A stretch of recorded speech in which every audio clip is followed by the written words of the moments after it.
I used to think an HSA was just a special checking account. God, I was so stupid because an HSA is so much more than that. I never maxed out my HSA contributions, I never invested my HSA, and I missed out on some huge tax savings and potential investment gains. But last year I opened an HSA again, and this time around it's gonna be different because now I know how to actually make the most of it. In this video, I'm gonna briefly touch on what an HSA is and how it works. Then I'm gonna talk about how HSAs work specifically at Fidelity. I'll also talk about how to prioritize your HSA versus other accounts like your Roth IRA and your 401k.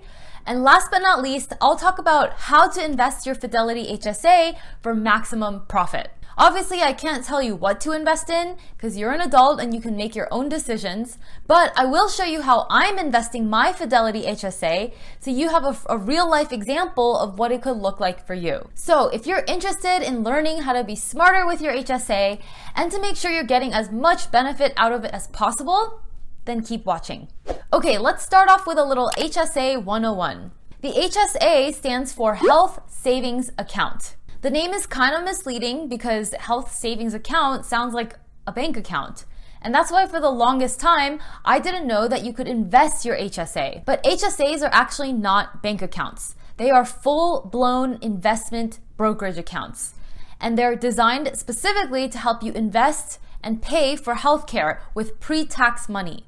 HSAs come with some really awesome tax benefits. In fact, I think they're the ultimate investing tax loophole because they give you a tax shelter in 3 instances. You make pre-tax contributions, you have tax-free growth, and you have tax-free withdrawals, as long as those withdrawals are for health-related expenses. Compare that to the traditional IRA. Traditional IRAs allow you to make pre-tax contributions, tax-free growth, but not tax-free withdrawals. And then the Roth IRA, you make after-tax contributions, tax-free growth, and tax-free withdrawals. So the traditional and the Roth IRA, they offer tax shelters in 2 out of 3 instances, whereas the HSA gives you a tax shelter in all 3 instances. If you could use a helpful guide on how the HSA compares to other types of accounts, then download my ultimate guide to IRAs, 401ks, and HSAs.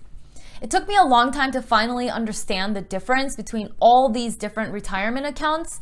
And also, it took me a while to understand which ones I should prioritize in my own finances. So to make it all easy for you, I've packaged everything I've learned and created this PDF that summarizes the benefits of each account. There's examples, recommendations on which ones you should open, as well as where to open them.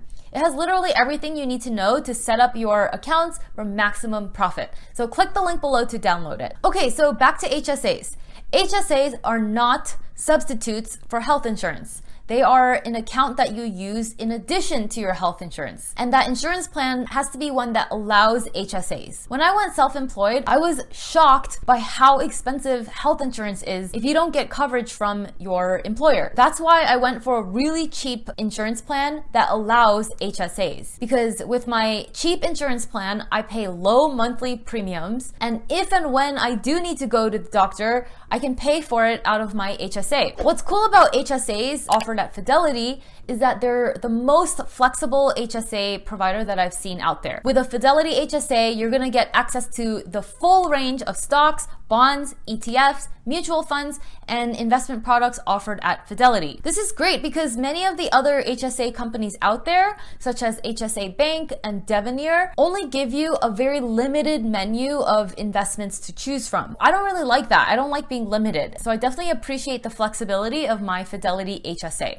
A Fidelity HSA is like a hybrid between a checking account and a brokerage account. So as long as you have cash in there that's not tied up in stocks and bonds and other investments, you can use it like a checking account. You get a debit card that looks like this, and you can just swipe it to pay for doctor visits, contact lenses, prescription drugs, and things like that. That's why I invest my Fidelity HSA a little different from how I would invest, say, my Fidelity Roth IRA, because unlike my Roth IRA, which I'm not gonna touch until I'm much older, I actually need to spend some of my HSA right now on an ongoing basis. So that's gonna change how I handle handle my investments a little bit. So when you have X amount of money left over at the end of the month after you've paid all your basic bills and rent, you have a lot of options. For example, you can use that extra money to pay down debt, put it in your 401k, put it into a Roth or traditional IRA. You can just save it in a bank account, or you can invest it in a taxable brokerage account, or you can put it in your HSA. So where does the HSA fit in with all these different priorities? Here's how I think of it. When you're trying to decide where to allocate your money,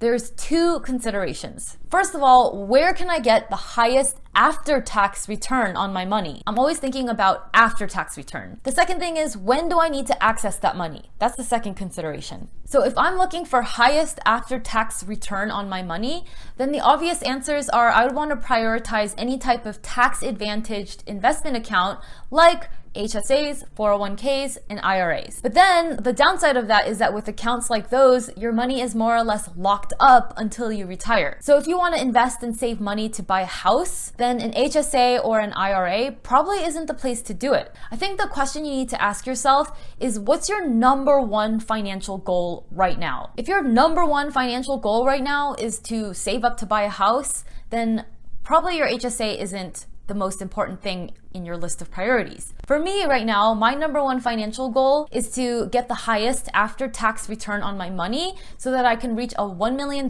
net worth as soon as possible. I'm also okay with having that $1 million in accounts that I can't access until I'm retired, because I'm not planning to touch that money anyway. I have other sources of income in the meantime. So for me, I prioritize my HSA and my Roth IRA. The annual HSA contribution limit for 2020 is $3,550.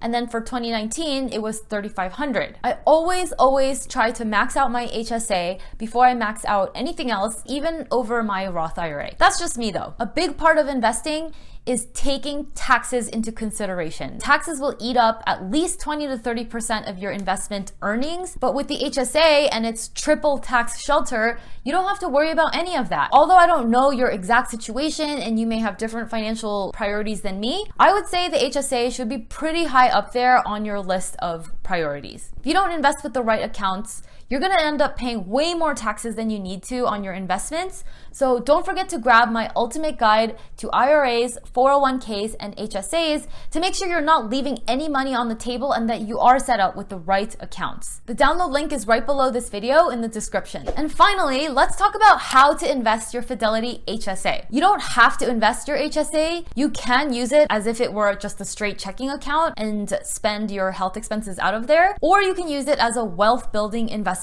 vehicle. And then you can also use it for both, which is exactly what I do. So as I mentioned earlier, the contribution limit for 2019 for the HSA was $3,500. So what I did was I divided this amount by 12, which gives me $290.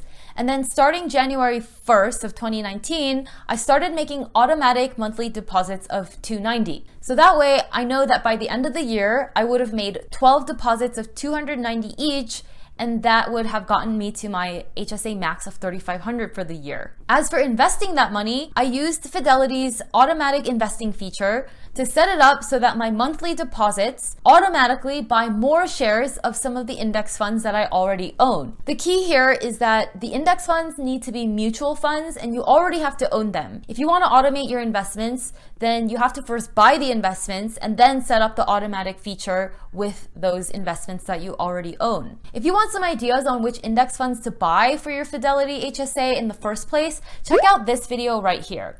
It goes into a lot more depth about how to pick the right funds, and it's really good, so definitely check it out. So anyway, back to my $290 monthly HSA deposit. As soon as that money from my checking account hits my Fidelity HSA, I set it up so that $200 of it goes automatically towards buying more shares of the index funds, and then the remaining $90 stays in cash. I did that because I want that $90 every month to keep accumulating so that the next time I need to buy more contact lenses or pay for a doctor visit, I can just swipe my Fidelity HSA debit card without having to sell any stocks to cover that expense. So next year, I'd really like to get LASIK.